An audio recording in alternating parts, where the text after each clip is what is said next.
Looking to harness the divine feminine to take your life and business to the next level? Our next guest is all about how to harness the divine feminine energies to transform businesses and personal lives. Hi, and welcome to the You World Order Showcase podcast, where we feature life health transformational coaches and spiritual entrepreneurs being the change they seek in the world. I'm your host, Jill Hart, the coach's alchemist, and helping entrepreneurs amplify their voice, monetize their mission, and get visible, leveraging podcasts and our huge Gnostic TV network platform. Today, we are chatting with Larissa Russell. She helps women use feminine energy to build and grow their heart-centered online businesses and bring more self-awareness to their lives and healing journeys. Welcome to the show, Larissa. It's great to have you here. Thank you. It's great to be here. So, are you ready for the big question? I am ready. I'm ready for any question. Okay, well, we'll start with this one and see where it takes us. Okay. So, what's the most significant thing, in your opinion, as individuals we can do to make an impact on how the world is going? I would have to say, show up, use your voice, speak up. All too often, especially as women, we stay quiet and we have so much wisdom and we're not sharing it nearly enough. So I would say that would be the number one thing is whether it's in your community or online, in your company, whatever, wherever it is, use your voice, show up and speak your truth. Yeah. I think that's kind of the message for the season is being authentic. We Mm-hmm. we've And just, yeah, but show up and use it, right? yeah, Not just show up, use your voice. Yeah. yeah. I hear you. So, we're going to talk a lot about seasonal planning Mm-hmm. and not for planting your gardens, though it's that time. Yeah.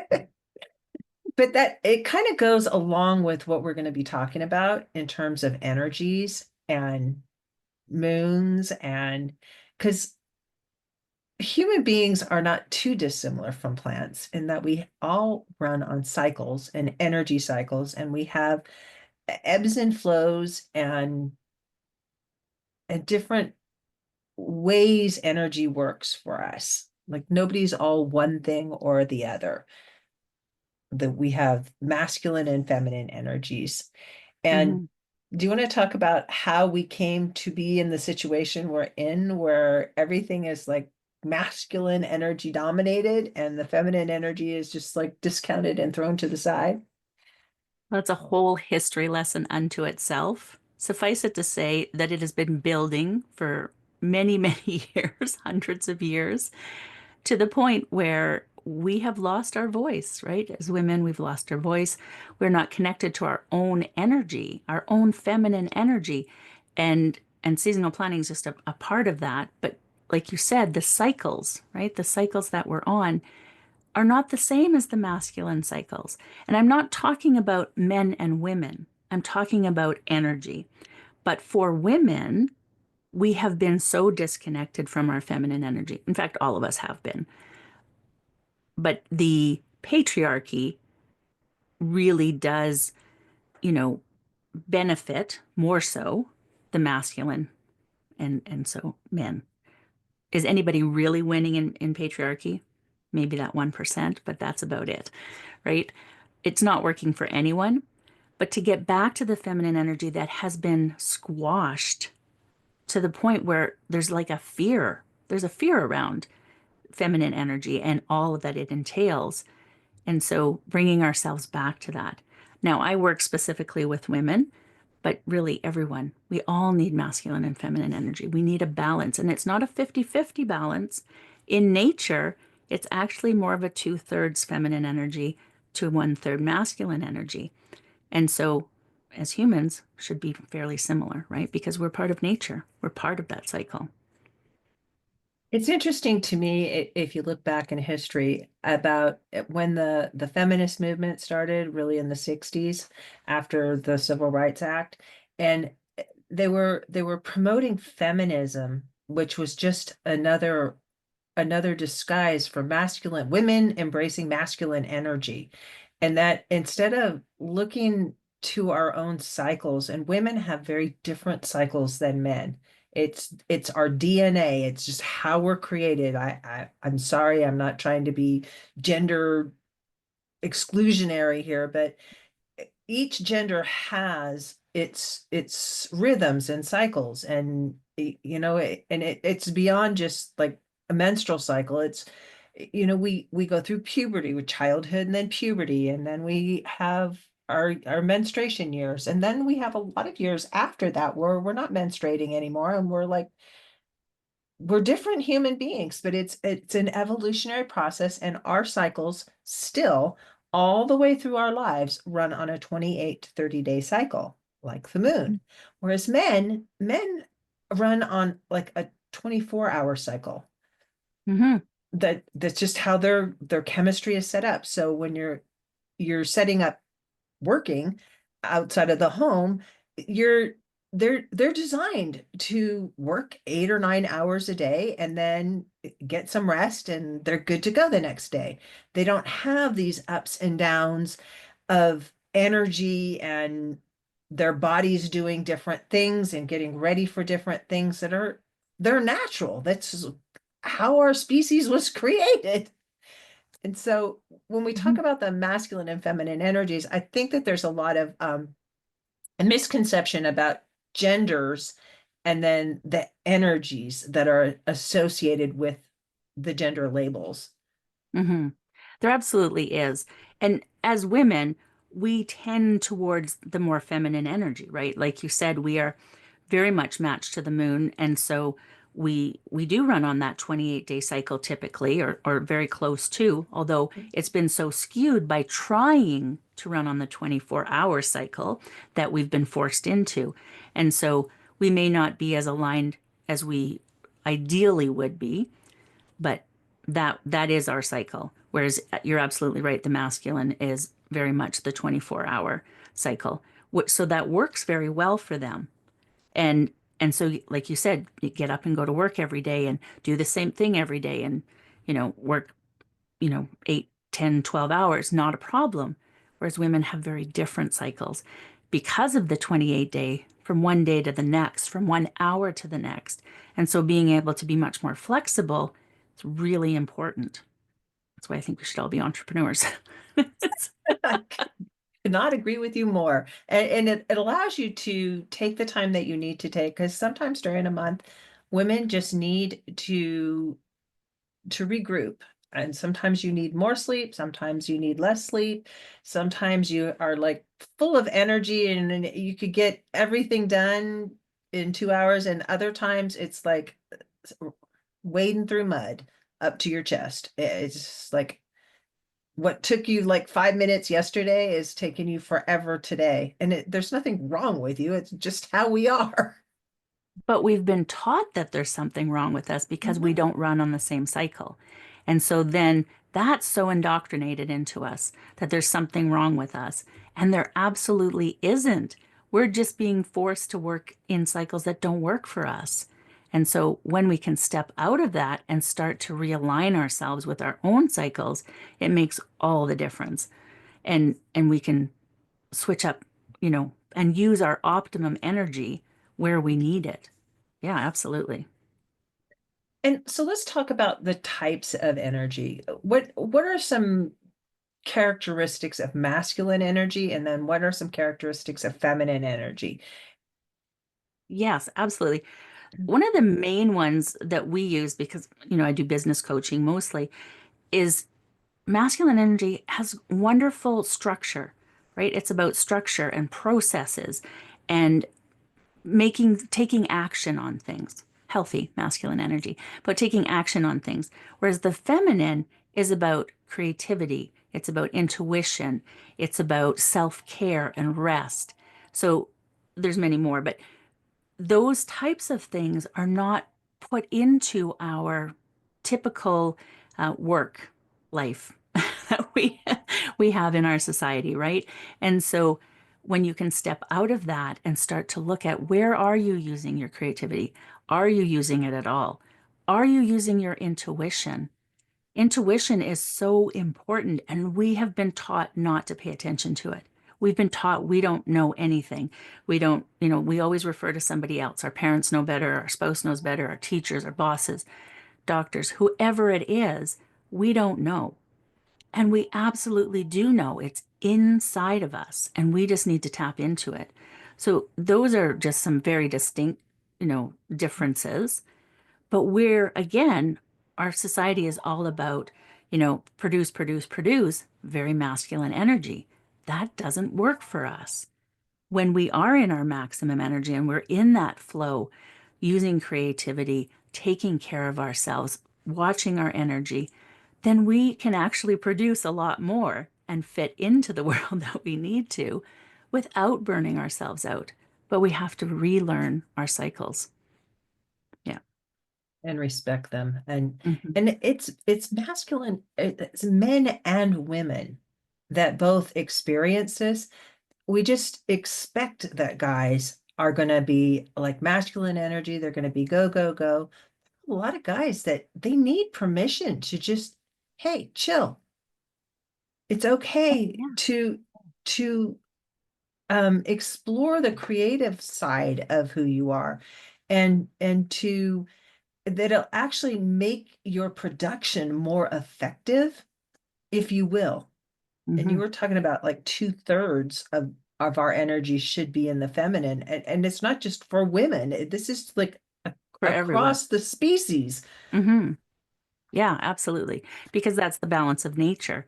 And so if we could lean more into, and we've gotten so far away from it, right? So to bring that feminine energy, it feels like an attack, I think, for many that, we're trying to squash the masculine. And it's not that. We're trying to bring balance back. We're trying to bring harmony back into how we move through the world. And so bringing that feminine is so important because we already have the masculine. We've got that in spades. So yes.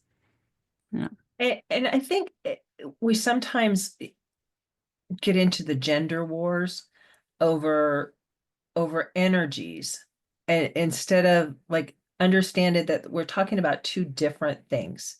you Hmm. you have genders, and I don't know how many genders there are, and I don't really care. We're all human beings and we all possess both types of energy.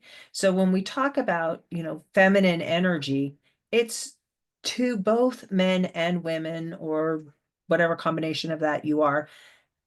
And and having balance, it's really empowering for everyone if we could recognize that there are two dominant types of energies, and they work best when they're allowed to flow in the natural state rather than in a forced Yes. manufactured state. Which it's been, so indoctrinated in us for so many years that we really don't know the difference. And so it takes a lot to start to change things for our own selves and then not get caught up in the stories we've been told, like I'm not producing enough or, creativity is a big one, is that, oh, well, I have to create to produce something. I have to be able to sell it. I have to make the money back. No, you need to create just to create because that's how we get the flow going. That's how we can do better in other areas. So different things like that, right? Just Mhm. really allowing the differences to come in. Hmm. I think the feminine energy is about growth as well as creativity, because Hmm. creativity in itself is the process of becoming. It it starts from nothing and it becomes something else. And that something is then you're able to sell it. But you can't just sell an idea. You have to actually bring it, you have to birth it. And men and women both have to birth these ideas and have a fully formed thing that they're trying to share with others, and hopefully it's going to be in a way that helps people, because really that's what we're here to do, is help each other and work together and collaborate, and in that way the world becomes a better place for everyone rather than everybody having to be the very best, which is very masculine energy. The I have to be the best at everything. I have to make all A's. I can't just be really good at one thing and let somebody else be really good at that other thing. Mhm. No, we're taught you have to make straight A's or you're like worthless or you'll never get into the college of your dreams. Colleges really should just be about teaching you to be really good at one thing because you're only here for one thing. Mhm. Somebody else is going to be really good at something else. And if you can just appreciate other people's gifts and appreciate your own gift and just stay in your lane, then when you come together, the picture is much better. It's much richer, and then you've got two people that have specialized and they're so good together. It's like going to a symphony, the guy that plays the violin is not trying to be the best piano player in town. He probably knows how to Yeah. play the piano, but that's not his thing. His thing is playing the violin. But when you get them together, oh my God, it's so moving. Yeah, it absolutely is. And that's one of the things about our world, right? We've become so competitive over people and like we think we have to push people down to get up. And Mhm. it's no, as a collective, we can build each other up and imagine the world we could live in if we all were doing that. It would be amazing. Be It amazing. would be amazing. And Hmm. I really feel like that's where we're going. It, Yeah, I I agree just with that. Yeah. the people that I talk to, they're my people. It's probably why I like all about Yes. that. So, Yes. um, let's talk about simple steps to get started aligning with the energies of the seasons. And Right. maybe we should talk about the energy seasons to begin with. Yes. So we typically have 4 seasons. Ideally, we have 4 seasons that have different energy, right? That flows through them.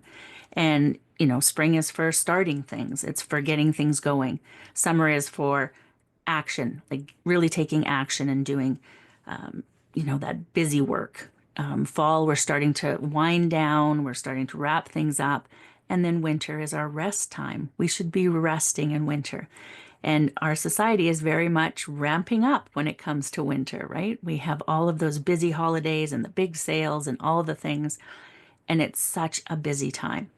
And so, as we start to work with the seasons, we can start to map out when is the best time for us to do things. And within that, then the cycles of the moon as well. When is the best time in a month for us to do things? When is the best time for planning? When is the best time for taking action? And so each season, and then the cycle of the moon is sort of like a mini version of that of the year. We can map out ahead of time. So it takes some planning, right? So you've got that masculine structure and planning that goes into it, and then moving with the flow. And then within that, you may have to tweak it based on your own energies, right? Because we all move slightly different. We're not going to all do the same things on the same day just because the moon is in that place.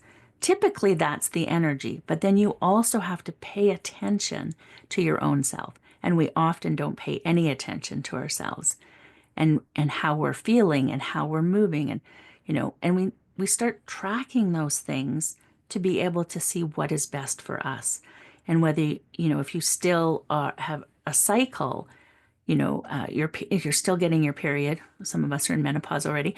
It changes drastically compared to my cycle since being in menopause is not as harsh.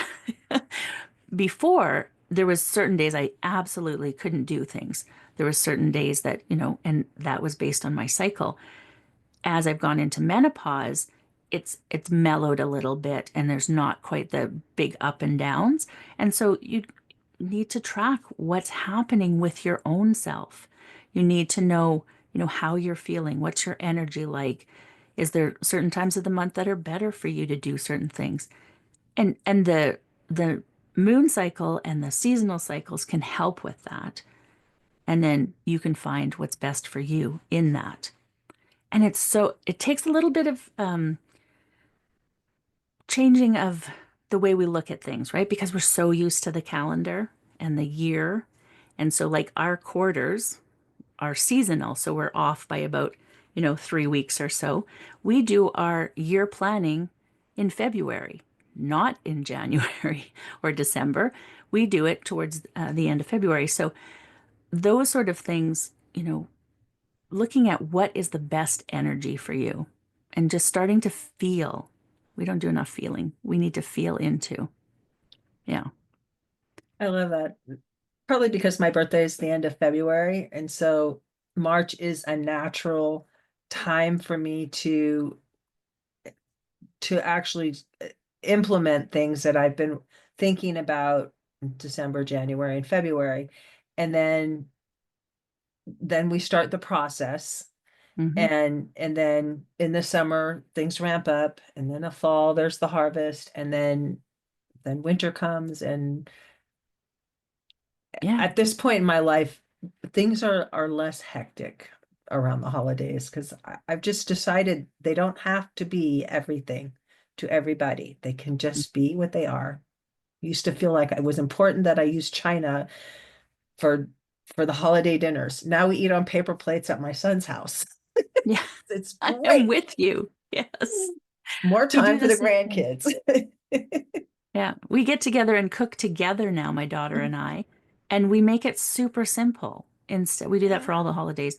Instead of that huge meal that all day and then everybody eats it in 20 minutes and you're all annoyed and, all the good dishes are out and they have to be hand washed and all of those things. Yeah, I'm with you Yeah, on that. hours to cook, minutes to eat, hours to clean up. And yeah, I've learned just so much from my kids over the years. It doesn't have to be like this. It can just be simple, and Yeah.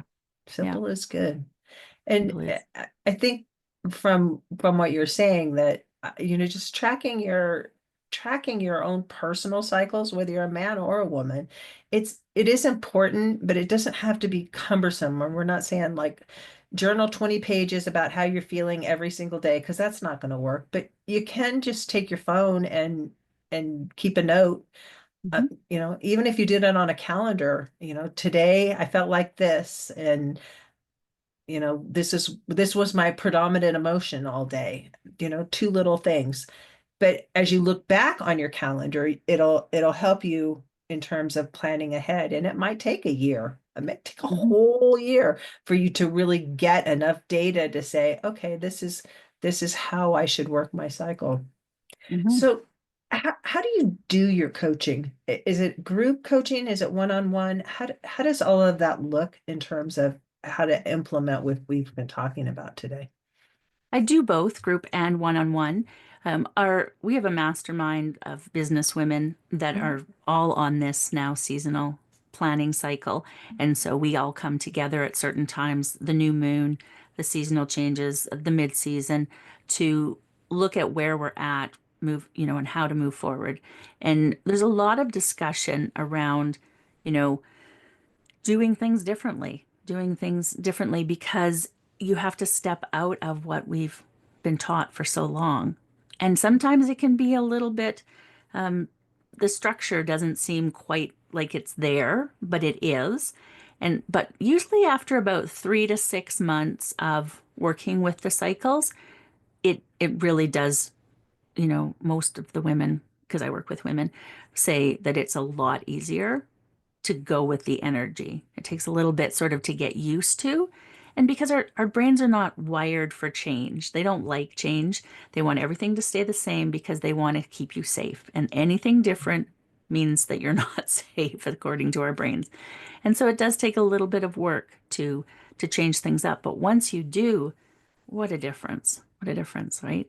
There may be certain days that you're better at showing up to speak for things, or better days that you should be, planning, events and things like that.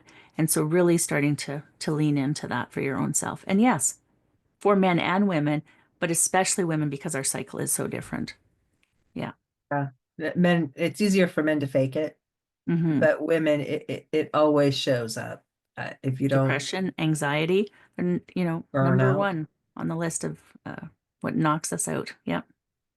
Yeah, and then instead of just respecting your body and your needs for the day, if your needs are to just go and lay on your bed all day, well then sometimes you just need to go and lay on your bed all day.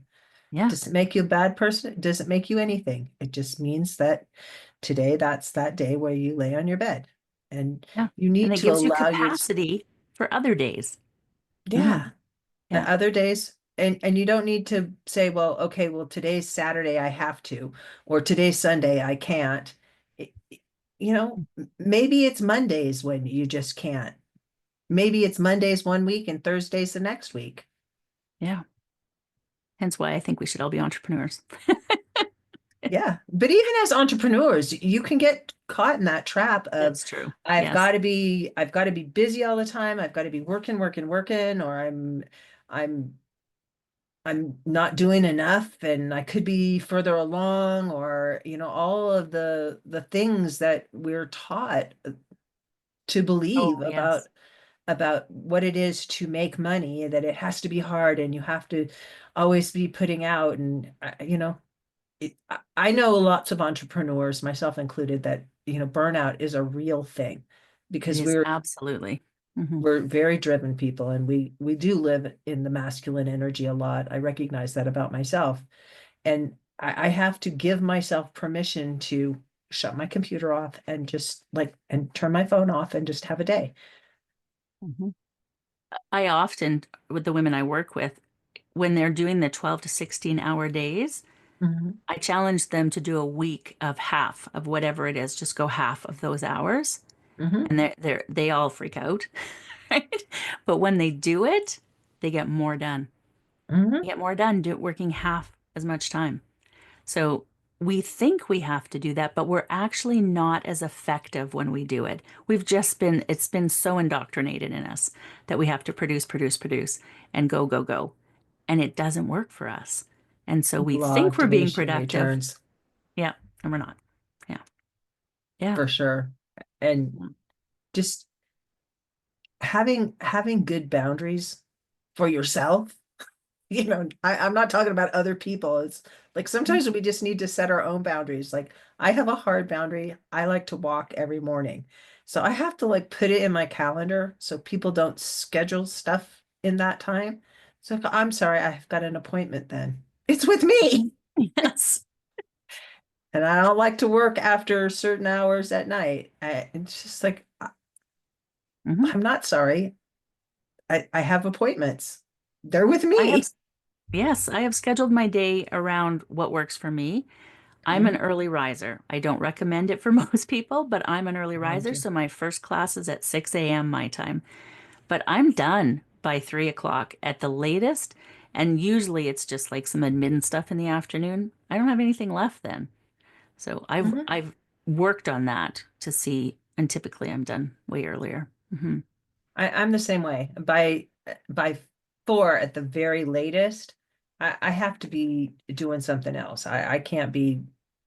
Hmm. I don't have the energy or the focus, and I watch television at night by myself up in my room. My husband does his thing downstairs, and I I want that 2 or 3 hours of letting my mind just not have to focus on anything else. Sometimes I read, but honestly, I really just like to binge watch shows. I'm a binge watcher as well. Often I'm creating at the same time, Yeah. but I do, yeah, I binge watch. Although I'll go through periods of time where I also don't watch anything. Hmm. So yeah, I just sort of allow myself to be wherever. Hmm. Yeah. It's giving yourself permission to allow your brain to sometimes I binge watch so that my brain has something to do, so that my subconscious can get in the creative mode. And Hmm. if you asked me what the show was about, I couldn't even tell you. I can't tell you what the names of the characters are, Hmm. but other stuff has been cycling through my head. But if it's trying to get into the intense thing, oh no, I'm watching television. Hmm. Yeah. like I tricking know your brain. I have an ADHD brain, and so I do need that sort of distraction to be focused. And so that's Yeah. often a thing that yeah, yeah, absolutely. Yeah, it's not bad. So I know you have the new moon intention setting workbook. How does that work and how can people get it? Yes. So you have the link. I'm hoping you're going to add that. And I then, will. yes, it is a workbook that we have that just allows you to sort of start gently. So you're going to start, the new moon is when we set our intentions. So you kind of look at what you've been doing for the last month and then what you want to do for this month coming forward. And you can reuse that every month to set your intentions. And then we ask that you, well, we yeah, we ask, I guess.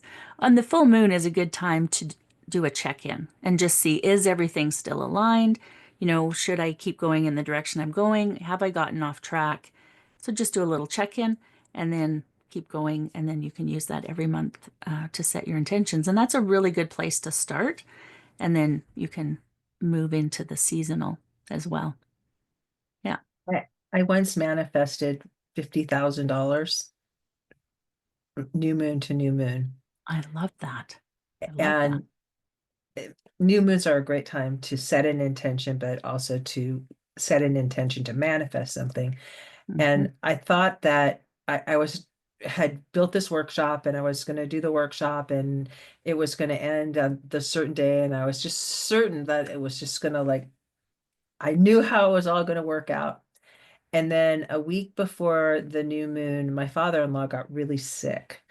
He got COVID. And during that process, he ended up passing Hmm. on the new moon and left us $50,000. It was Yeah. You never know where it's going to come from. you never know, but it's really powerful to use new moons for setting intentions and envisioning and feeling the all the feels for actually having it manifest in your life and recognizing it when it happens and no matter how many times I'm like, I'm going to manifest something and it's going to happen this way. It never Hmm. happens that way. No, you need to let that part go, right? Yeah, because you never know how it can happen. And the more you try to make it happen a certain way, the less likely it will actually happen. Yes. Yeah, Hmm. altogether. So, how do people find you and work with you? Heart Centered Academy. So it's heart-centered dot academy. We don't have a dot com or dot ca. And we have, excuse me, we have business programs, we have empowerment, we have a lot of programs for women doing self-awareness work and things like that. So we have group, we have one-to-one, we have workshops, we have courses, all sorts of good things. And yeah, Heart Centered Academy. Awesome. Thanks so much for joining us today, Larissa. It's really been great chatting with you. Yes, thank you for having me. To learn more about Larissa and get access to the New Moon Intention Setting Workbook, visit heartcenter.academy/new-moon-workbook.